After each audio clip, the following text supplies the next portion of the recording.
I might not be able to either.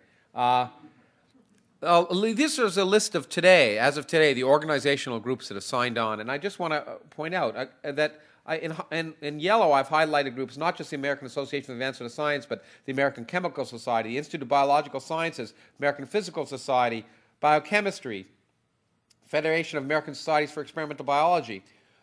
Each of these groups represent more than 50,000 people, scientists. But in fact, if you look at all of the organizations there, and I've also put in highlighted in red the National Academy of Sciences and the Institute of Medicine, et cetera, and as well listed the Council of Competitiveness, it turns out that the groups represented by these organizations represent almost 20 million Americans. Now, you'd think that that would be the kind of pressure that would suggest to candidates this is an issue that they should talk about. The list of university presidents, and I've worked with university presidents, it's not always easy to get them to move on things. Sometimes you can get them to move out, but that's a different issue. But in fact, they're now basically the presidents of almost every major university in the country have signed on to this. This is not a fringe group in any way, or a marginalized group. This is a group that contains key players throughout the country and represents a fair fraction of the American public. And I wanted to give you a sense of the challenge that we felt in 2007. The Boston Globe in 2007 did a study. In 2007, the major TV networks asked presidential candidates 2,679 questions. Of those questions, only 3 were about global warming. That was the same number of questions that were asked about UFOs. Okay? That's part of the problem. I'm going to get to the media because I think they're a huge part of the problem as well.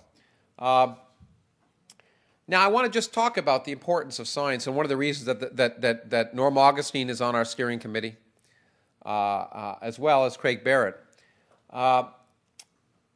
Our modern economy depends on investments that we have made in the last few generations in science and technology.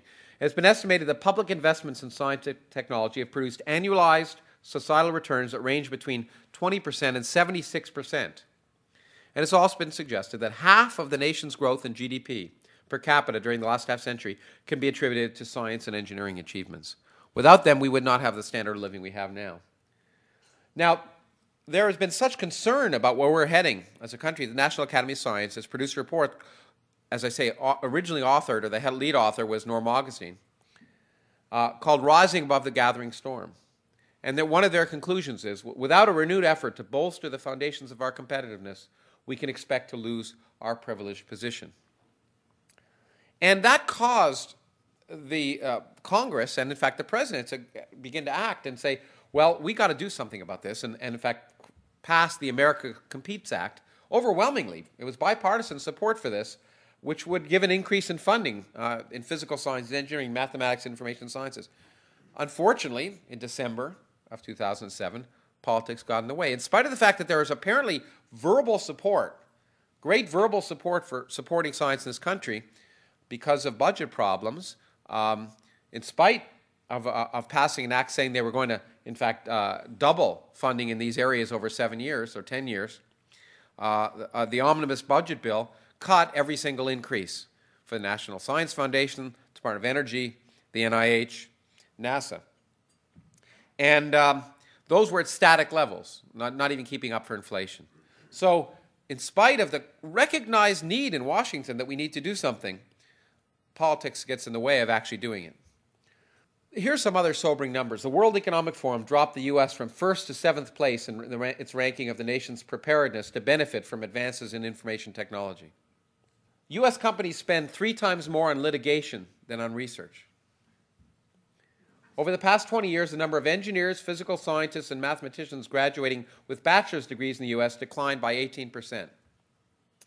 And adjusted for inflation, the U.S. spent about 1/5 less on research in 2000 than it did 15 years before. Now, I'm going to leave this for a second. I'll get to the 14 questions. So there were great concerns, and that was part of the reason for speaking out. But I want to make clear that because there was an interesting reaction among the community, including among political pundits, about whether this was a good idea to call for a presidential debate.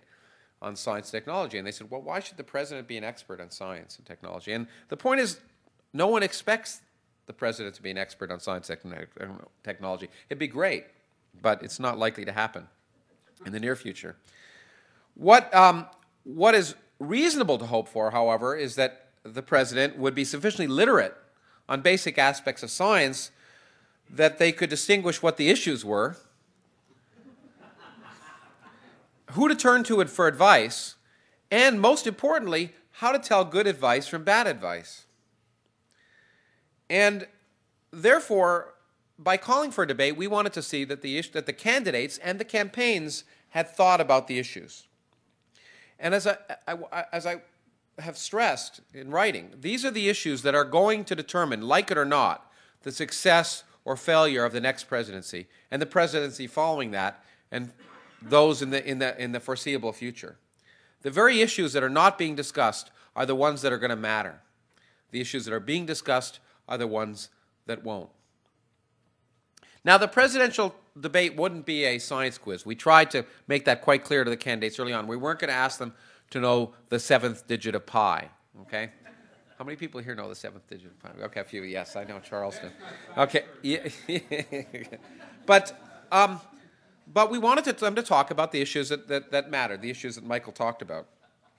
And in fact, the very issues that are going to drive, the one that's supposed to be driving public interest in this election, the economy. Now, we built up this immediate support. We got some press coverage. And the time between December and now has been sort of a period of highs and lows. After this initial tsunami of support from all those people and business leaders, I really, for the first time, thought that this would happen. We had talked to the candidates. We even got representatives of the candidates to actually speak at the annual meeting of the American Association for the Advancement of Science in February. We got them to actually discuss. We had the representatives of the candidates have a mini debate on science technology. It was interesting to watch, and you can go online and get perceptions about that. And I'm happy to talk about it if you want. I won't go into detail here. We tried to find a venue where the candidates would be interested. And it's hard to remember way back to the primaries, but the things that were driving those candidates at the time and the issues were depended weekly. And the question always is, would the candidates view it in their advantage to enter into a debate or into a discussion on these issues? And we had to convince them that it was in their advantage to do that. And there were problems because there were many local issues, and as you know, there were separate among the Democrats and Republicans issues that were driving their primaries. But we really thought we had a chance in April of this year. There was a Pennsylvania primary. The Republican situation had already been resolved, but the Democrats hadn't. And in Pennsylvania, we got the backing of the Franklin Institution, named after Benjamin Franklin, one of the first great American scientists. And they were willing to host the debate right before the Pennsylvania primary in Philadelphia. They were going to host the debate, and we had support from media, PBS as well, to air the debate. We issued an official invitation to the two candidates, and they said they would discuss that. And I really thought, reporters asked me about it, and I really thought for the first time that we might have such a debate. Instead, in fact, the two candidates, as you'll remember, decided to have two debates and decided to, in fact, discuss the issue of faith. Is what they chose to have a discussion of instead of science, which is all well and good, but faith is not going to, faith or lack thereof it, is not going to affect the key issues that are going to be hitting the president, I would argue. Now, after that point, it became clear, I think, that it wasn't in the interest. Well, we tried to argue to each of the candidates, and I think it was true that each of them had an interest in this. And so I'll discuss this. Hillary Clinton had, and it's fair to say, by far the most specific and well thought out science policy. If you went to her webpage, there were details. In fact,